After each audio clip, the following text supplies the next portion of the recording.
İzlemelisin kanalına hoş geldiniz. Top 10 yönetmen serisinin bu bölümünde sinemanın ünlü yönetmenlerinden Steven Spielberg'ün en iyi 10 filmini sıralayacağız. Başlamadan önce İzlemelisin kanalına like atmayı ve abone olmayı unutmayın. Hazırsanız başlıyoruz. 10 numara Münih. Olimpiyatlar 1972 yılında Münih'te başlamıştır. Başarı ve barışın hakimi olduğu ortamda bir grup Filistinli terörist İsrail atletlerin bulunduğu yatakhaneyi basar ve 2 sporcuyu öldürüp 9 kişiyi de rehin alır. Filistinli teröristlerin istedikleri ise rehineleriyle Münih havaalanına ulaşabilmektir. Filmin uyarlandığı eser George Jones'un yazdığı Vengeance romanıdır. Filmin senaryosunu Tony Kushner ve Eric Roth yazmış, filmin yönetmenliğini Steven Spielberg yapmıştır. Filmin müzikleri John Williams'a ait. Filmin oyuncu kadrosunda Eric Bana, Daniel Craig, Geoffrey Rush, Hans Richter, Kieran Hinds gibi usta isimler var. Filmin bütçesi 70 milyon dolar iken filmin hasılatı 130 milyon dolar. 9 numara Indiana Jones The Temple of the Doom. Şangay'daki bir gece kulübünde Lao Chi ve adamlarından kaçan Indiana Jones, şans eseri Chi'nin sevgisinin yanında bulur. Jones, küçük yardımcısı ve Scott uçağa binerler. Fakat uçak Himalaya Dağı'nda düşünce küçük bir köye gelirler. Ama bu köy Tugi tarikatının kontrolü altındadır. Filmin senaryosunu Willard Hale ve Gloria Katz yazmış, filmin yönetmenliğini Steven Spielberg yapmıştır. Filmin müzikleri John Williams'a ait. Filmin oyuncu kadrosunda Harrison Ford, Kate Capshaw, Jonathan Rhys Quinn, Emrich Puri gibi isimler var. Filmin bütçesi 28 milyon dolar, hasılatı ise 333 milyon dolar.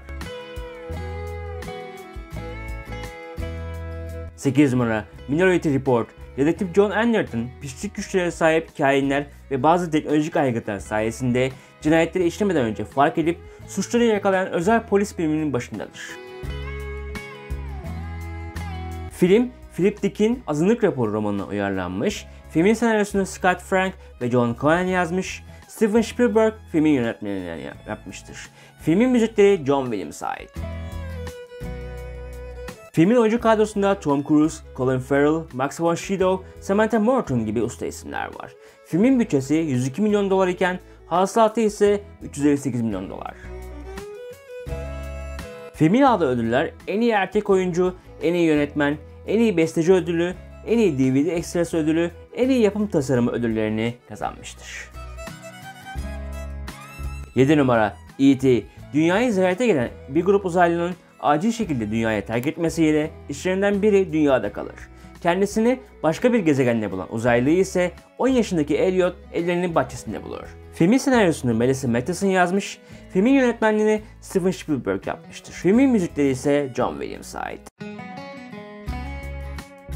Filmin oyuncu kadrosunda Henry Thomas, Dee Wallace, Peter Coyte, Drew Barrymore, Robert McNaughton gibi isimler var. Filmin bütçesi 10,5 milyon dolar iken filmin hasılatı 792 milyon dolar.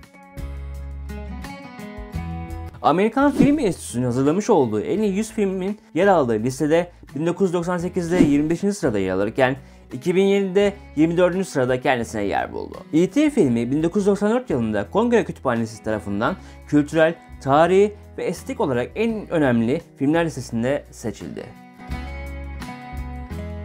Filmin aldığı ödüller en iyi görsel efekt, en iyi film müziği, en iyi sinema filmi, en iyi ses miksajı, en iyi bilim kurgu filmi, en iyi ses kurgusu, özgün film müziği, en iyi yönetmen, en iyi film, en iyi yabancı yönetmen, en iyi özgün drama senaryosu ödüllerini kazanmıştır. 6 numara Jaws. Film bir sahil kasabasına tehdit oluşturan büyük beyaz köpek balığını avlamaya çalışan ekibin hikayesini anlatıyor. Steven Spielberg, Jaws filmini Peter Bernstein'in Denizin Dişleri romanına uyarlamış. Steven Spielberg aynı zamanda filmin yönetmenliğini yapmıştır. Filmin müzikleri John Williams'a ait. Jaws filmi Amerikan Ulusal Film Arşivinde muhafaza edilmekte. Filmin oyuncu kadrosunda Roy Scheider, Richard Dreyfuss, Robert Shaw, Lauren Gray gibi isimler var. Filmin bütçesi 12 milyon dolar iken hasılatı 470 milyon dolar. Filmin aldığı ödüller en iyi ses miksajı, en iyi film kurgusu, favori film, özgün film müziği, en iyi film müziği ödüllerini kazanmıştır. 5 numara West Side Story. Film iki farklı etnik kökenden gelen iki düşman çetenin rekabetini anlatırken iki çete mensubu olan genç çiftin imkansız aşkını anlatmakta.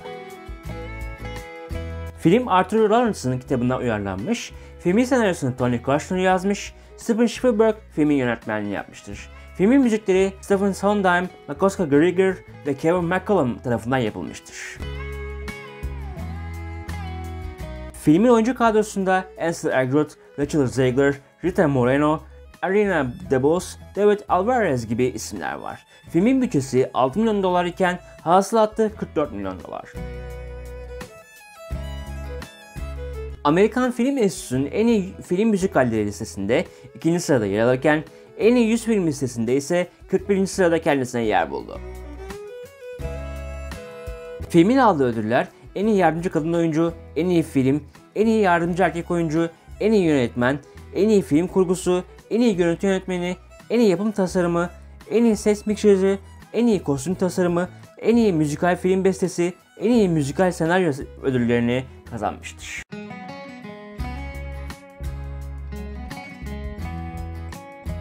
Dört numara Jurassic Park.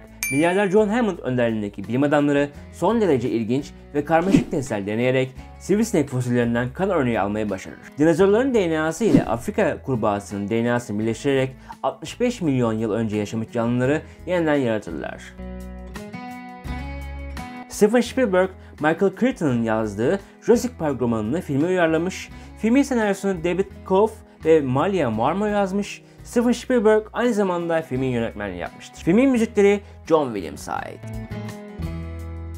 Filmin oyuncu kadrosunda Sam Neill, Jeff Goldblum, Joseph Mazzello, Laura Dern, Samuel L. Jackson gibi usta isimler var. Filmin bütçesi 95 milyon dolar iken hasılatı 915 milyon dolar. Filmin aldığı ödüller ise en iyi görsel efekt, en iyi ses miksajı, en iyi ses kurgusu, favori film, en iyi dramatik sunum, en iyi özel görsel efekt, en iyi yönetmen, en iyi senaryo, en iyi film ödüllerini kazanmıştır. 3 numara Catch Me If You Can. Film 19 yaşındaki Frank Abagnale Jr.'ın Pan American World Havayolu şirketinde pilot, Georgia'da doktor ve Louisiana'da savcı kılığına bürünerek milyonlarca dolarlık çek sahtekarlığını nasıl yaptığını anlatıyor. Frank Abagnale ve Stan Ridley'in romanından uyarlanan filmin senaryosunu Jeff Nathanson yazmış, filmin yönetmenliğini Steven Spielberg yapmıştır. Filmin müzikleri John Williams'a ait. Filmin oyuncu kadrosunda Leonardo DiCaprio, Tom Hanks, Amy Adams, Martin Sheen, Christopher Walken gibi usta isimler var. Filmin bütçesi 52 milyon dolar iken hasılatı 352 milyon dolar. Filmin aldığı ödüller en iyi yardımcı erkek oyuncu, en iyi erkek oyuncu, en iyi besteci, en iyi yönetmen, en iyi film yalancısı ödüllerini kazanmıştır. 2 numara Saving Private Ryan. Film yüzbaşı John Miller ve yanında bulunan askerlerin James Francis Ryan isimli askeri bulmaya çalışırken başlarından geçen olayları konu alıyor. Filmin senaryosunu Robert Rodat yazmış, filmin yönetmenliğini Steven Spielberg yapmıştır. Filmin oyuncu kadrosunda Tom Hanks, Edward Burns, Tommy Sizemore, Adam Goldberg, Vin Diesel, Matt Damon gibi usta isimler var. Filmin bütçesi 70 milyon dolar iken hasılatı 481 milyon dolar. Amerikan Film Enstitüsü'nün en iyi 100 film listesinde 73. sırada yer alırken IMDb'nin en iyi 250 film listesinde ise 34. sırada yer almakta. Filmin aldığı ödüller en iyi yönetmen, en iyi ses miksajı, en iyi erkek oyuncu, en iyi sinema filmi, en iyi görüntü yönetimi, en iyi film kurgusu, en iyi ses kurgusu, en iyi özel görsel efekt, en iyi ses, en iyi film, en iyi kurgu ödüllerini kazanmıştır. 1 numara Schindler Listesi. Oscar Schindler Almanya'ya iş kurmak amacıyla gelir. Fakat 5 kuruşu bile yoktur. Sunum yeteneği sayesinde üst düzey Alman subayları ile dost olur. Yahudi soykırımı başladığı sırada Schindler'in fabrikası getto kampındakiler için cennet kapısı olmaya başlamış. Schindler'in yardımcısı Itzhak Stern de bir Yahudidir ve yaptığı birçok değişiklik ile fabrikada çalışan Yahudileri Alman savaş gücü için gerekli göstererek fabrikaya almış ve toplama kamplarına gönderilmekten son anda kurtarmış. Filmin uyarlandığı eser ise Thomas Kennedy tarafından yazılan Schindler'in Gemisi romanıdır. Filmin yönetmeni Steven Spielberg, filmin müzikleri John Williams'a ait. Filmin oyuncu kadrosunda Liam Neeson, Ben Kingsley, Ralph Fiennes, Beatrice McCullough, Carolyn Goodell gibi usta isimler var. Filmin bütçesi 22 milyon dolar iken hasılatta 321 milyon dolar. Amerikan Film Enstitüsü'nde tüm zamanların en iyi filmler listesinde 9. sırada yer alırken Schindler'in Listesi filmi 2004 yılında Kongre Kütüphanesi tarafından kültürel, tarihi ve estetik açıdan önemli filmler arasında seçilerek Amerikan Ulusal Film Arşivinde yer almakta. Filmin aldığı ödüller en iyi film müziği, en iyi film, en iyi yönetmen, en iyi sinema filmi, en iyi uyarlama senaryo, en iyi görüntü yönetimi, en iyi yapım tasarımı, en iyi yardımcı erkek oyuncu, en iyi senaryo, en iyi film kurgusu, yılın filmi ödüllerini kazanmıştır. Listeye katılıyor musunuz? Daha fazla yönetmen Top 10 için izlemelisin kanalına like atmayı ve abone olmayı unutmayın. Yeni videolarda görüşmek üzere.